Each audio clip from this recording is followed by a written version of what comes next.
아은행입니다. 드디어 Q&A 시간이 왔어요. 꽤 많은 분들이 질문을 해주셨는데 대부분 처음부터 끝까지 수험 준비 과정을 알고 싶어 하더라고요. 저는 엄청 똑똑한 것도 아니고 엄청 멍청한 것도 아니라서 평범한 수험생을 했다고 생각하는데 원래 평범한 게 최고잖아요. 저희 답변을 보시고 도움이 되는 부분만 취사 선택해서 찰떡같이 가져가길 바랄게요. 우선 첫 번째, 저의 대략적인 수험 과정.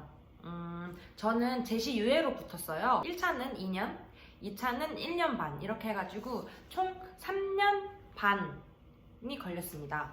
저는 3유예였는데 유예 조합은 회계, 감사, 재무회계, 재무관리였어요. 그래서 회잼감이라고 하는데 여러 유예 과목 중에서도 합격률이 높은 과목이어서 그나마 다행이었어요. 1차 초시 때는 풀유학, 그리고 제시 때는 1학기는 복학을 하고 2학기 때는 휴학을 했고요. 또 이제 2차 동차 때는 휴학, 그리고 이제 2차 유예 때는 복학을 했다가 남은 한 학기를 또 휴학을 했습니다. 그래서 휴학을 총 2년 반을 했는데 저는 휴학을 할 수밖에 없었던 이유가 휴학을 하지 않고 공부를 하려면 과제하랴, 안 그러면 수업 들으랴, 시험 보랴 너무 일들이 많아서 공부에 집중이 안 되더라고요. 이게 아예 탁 놔버리면 될 텐데 한 번 할 때 막 대충 하는 걸 못하는 성격이어가지고 그냥 과감하게 휴학을 했습니다. 그리고 저는 초시 때는 봄 기본 종합반을 다니면서 시작을 했고 여름부터는 스터디 카페, 고시반, 학교 중앙도서관, 그리고 또 학원 독서실 이렇게 전전하면서 공부를 했어요. 두 번째, 초시생에게 추천하는 공부 방법. 저는 초시 때는 학원을 가는 것을 추천합니다. 처음에 공부를 시작하면은 아무것도 몰라요. 예를 들어 뭐 어떤 강사님을 들어야 하는지, 또 공부 시간은 몇 시부터 몇 시를 해야 하는지, 그리고 뭐 누적습을 해야 하는지, 뭐 이런 다양한 질문이 많으실 텐데 저도 처음에 공부할 때 아무것도 모르고 일단 학원으로 시작했어요. 일단은 학원에서 운영하는 봄 기본 종합반을 다니면 오전에 강의 3개, 그리고 점심 먹고 오후에 강의 3개 이렇게 총 6강의를 하는데 다 끝나고 나면은 저녁을 먹고 독서실에서 복습을 합니다. 이런 약간 패턴을 6개월 정도 지속을 하면은 나름의 자신만의 공부 패턴을 찾아갈 수 있어요. 학원 실강에서 많은 거를 얻어간다는 그런 생각보다는 제가 이제 공부를 처음 시작하는 것에 대해서 공부 패턴을 찾아가고 다른 사람들이 하는 걸 보면서 처지지 않고 자극을 받고, 그리고 이제 인강을 듣게 되면은 진도가 진짜 많이 처지거든요. 밀릴 수도 있고. 근데 이제 학원을 다니면 그런 게 없어지기 때문에 기본 코스를 빨리빨리 끝낼 수 있어요. 진도를 안 밀린다는 것에 의의를 두셨으면 좋겠어요. 그러나 봄 기본 종합반이 끝나고 나면은 나름의 공부 방법이나 그런 강의 선호하는 강사님이 생기기 때문에 인강이나 고시반을 다니는 것을 추천합니다. 왜냐하면 학원의 치명적인 단점이 강사 조합을 마음대로 못 바꾸고, 그리고 자신의 공부 진도를 조절하지 못하고 시간과 체력을 많이 소모하기 때문이에요. 비유하자면은 병아리 때는 뭐 닭이 모이를 주면 삐약삐약 뭔지도 모르고 다 받아먹다가, 근데 조금 크면은 뭔가 이제 좀 컸다고 혼자서 뭐 좀 할 수 있을 것 같은 느낌? 그런 느낌이 들잖아요. 그래서 그런 느낌 때문에 많이들 이제 학원을 나와서 혼자서 하는 것 같아요. 저도 그랬고 만족했어요. 하지만 다른 사람들은 그대로 학원을 다니는 사람도 있더라고요. 나름의 장단점이 있는 것 같아요. 수험생활 동안 서울에서 지내게 되는 지방러에게 필요한 비용은 얼마 정도인지. 저도 이 질문을 받고 한번 제가 얼만큼 썼는지 계산을 해봤거든요. 근데 좀 충격을 받았어요. 제가 고향이 제주도여가지고 뭐 간단하게 말하면 월세 50만원, 그리고 인강과 책값 약 30만원, 그리고 이제 식사비 또는 여가생활비까지 하면 50만원 이렇게 용돈을 받는다고 생각을 하면 130만 원이 깨지네요. 저도 막상 수치화하니까 너무 많이 나와서 놀랐어요. 엄마 아빠 감사합니다. 물론 여기서 조금 더 아끼면은 100만 원 안팎으로 생활하시는 분도 있어요. 네 번째, 아마 지방에 사시는 분인 것 같은데 지방에서 서울로 공부하러 올라가는 입장에서 집에는 얼마나 자주 갔는지, 가족들에게는 어떤 마음가짐을 가지면 좋을지. 저는 명절에만 갔던 것 같아요. 물론 1차 시험 직전인 설날에는 못 갔어요. 그래서 그날 설날 당일날 이제 다른 밥집들이 이제 문을 안 열어가지고 편의점에서 눈물 려준 컵라면을 먹으면서 내년 설날에는 꼭 집에 가서 가고야 말 거야 이러면서 막 먹었던 기억이 나요. 저는 제가 시험을 빨리 붙는 것만이 가족들을 기쁘게 하는 일이다 이렇게 생각했어요. 그래서 너무 보고 싶고 막 연락하고 싶어도 꾹 참고 공부했던 것 같아요. 왜냐면 저는 성격상 엄마랑 아빠랑 통화를 하면은 너무 보고 싶고 먹먹하고 그래서 공부에 집중이 더 안 됐거든요. 그래서 저희 엄마는 제가 연락을 하도 안 해서 무소식이 희소식이다 라고 생각하셨고, 아빠는 제가 갑자기 연락을 오면은 제가 막 어디 아픈 거 아닐지 엄청 심장이 덜컹덜컹 내려왔는데요.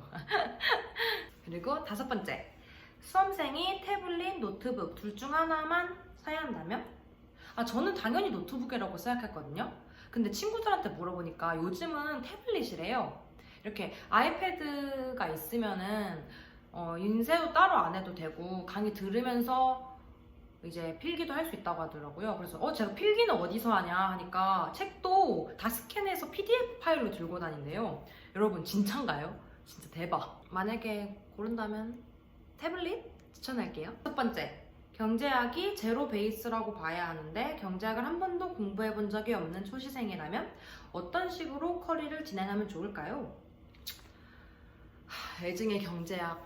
요즘은 무슨 경제학은 과랑 넘지 않을 정도로 공부하는 과목이라고 하는데, 경제는 뭐 선행을 따로 할 필요는 없고 기본 강의 들을 때 문제를 많이 풀어보세요. 왜냐면 경제가 강사님이랑 같이 공부할 때는 좀 잘 풀리는 것 같은데 혼자 풀면 진짜 하나도 안 풀리는 과목이거든요. 경제학 기본 강의를 들으면서 뭐 강사님이 풀어주는 거 듣고 이거 뭔지 알 것 같다, 이거 이렇게 하는 거구나 하다가도 이제 나중에 문제를 혼자서 안 풀면 객관식 강의 때 이거 뭐지? 이러면서 머릿속에 백지가 된 자신을 발견할 수 있을 것입니다.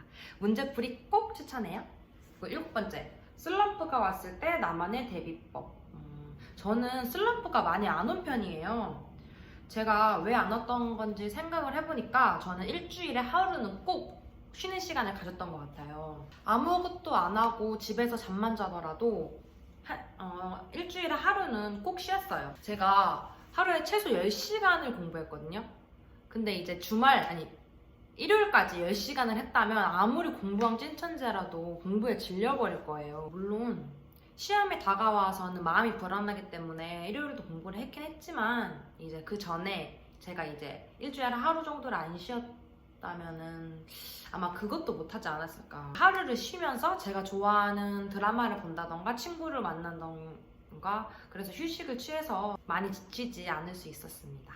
8번째, 공부 계획을 어떻게 수립하셨는지, 연간 장기 플랜, 분기, 중기 플랜, 주간, 일간 플랜 등 좀 구체적으로 알려주시면 감사하겠습니다. 저는 장기 플랜 위주가 아니라 단기 플랜 위주로 짜는 사람이에요. 왜냐면 장기 플랜은 변수가 너무 많아요. 우선 분기 플랜은 보시는 바와 같이 메모장에 짧게 정리합니다. 이거는 주간 플랜을 짜기 위한 로드맵이지 언제든 변할 수 있는 플랜이에요. 그 다음 주간 플랜은 매주 어떤 과목을 공부할 것인지, 어떻게 공부할 것인지를 짰어요. 예를 들어 경제학은 하루에 20문제 이상 풀기, 세법은 인강 3개씩 하루에 꼭 듣기, 이런 식으로요. 그 다음 매일 공부가 끝난 뒤 내일 스케줄을 전날에 적고 갔어요.